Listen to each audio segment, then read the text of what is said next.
राम राम।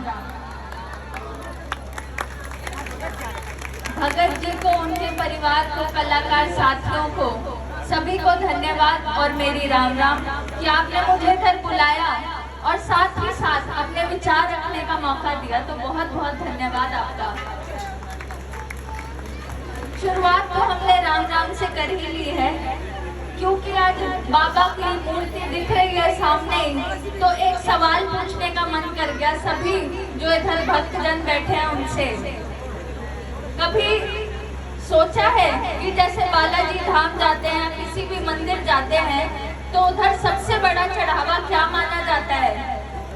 हनुमान जी के ऊपर सबसे बड़ा चढ़ावा किसे माना जाता है?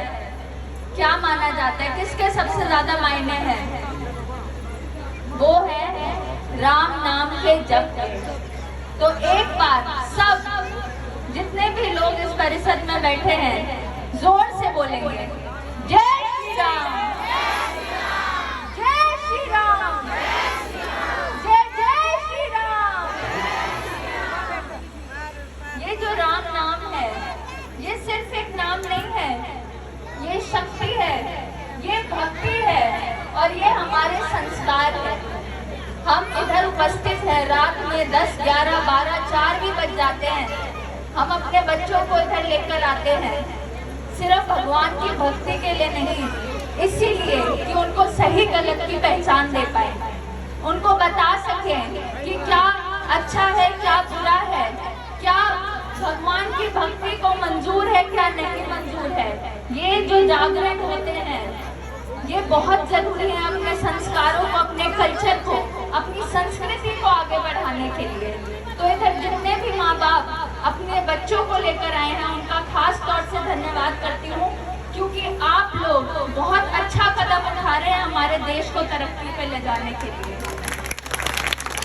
अगर हमारे बच्चे भक्ति भाव में रहेंगे, अगर उनकी सोच सेवा भाव की रहेगी, तो वो अच्छे देशभक्त बनेंगे, अपने माता पिता का, बड़े बुजुर्गों का आशीर्वाद लेने के काम करेंगे और साथ ही साथ भगवान की भक्ति में लीन रहेंगे, तो कोई गलत काम नहीं करेंगे।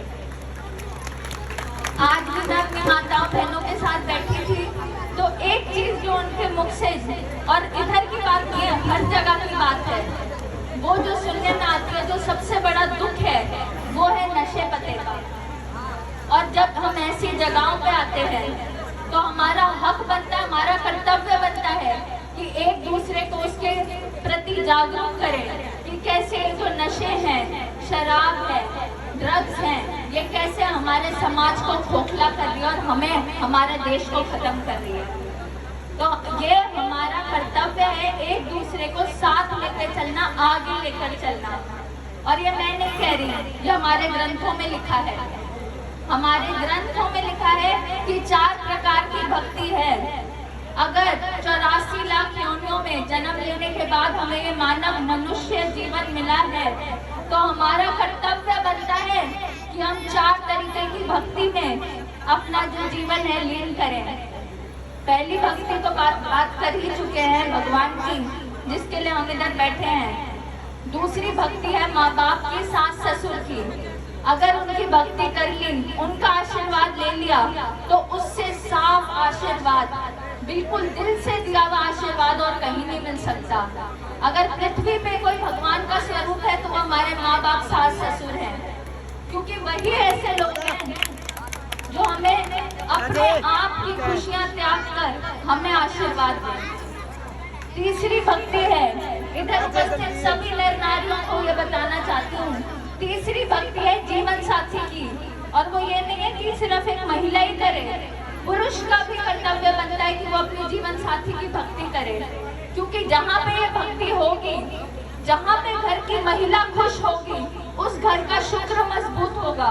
और शुक्र जो प्लैनेट है, शुक्र जो ग्रह है, वो है आराम का, वो है संपत्ति का।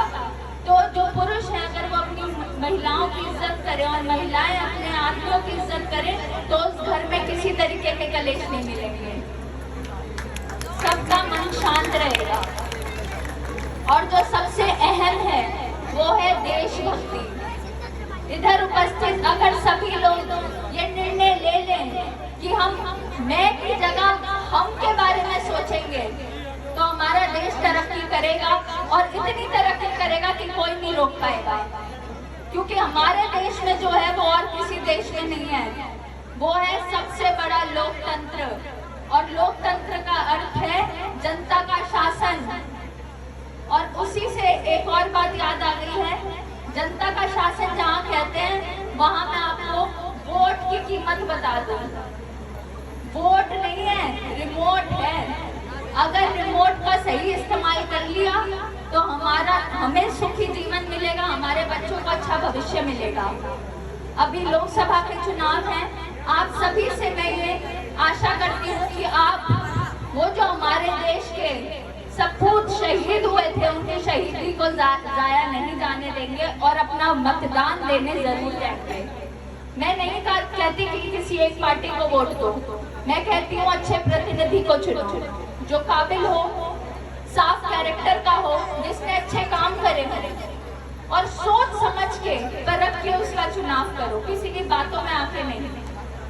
मेरे इलेक्शन अभी नहीं है, मैं वोट मांगने फिर आऊंगी, विधानसभा के चुनाव में मैं खड़ी होंगी, क्योंकि मेरा जो सेवा भाव है उसके लिए राजनीति में आना जरूरी है।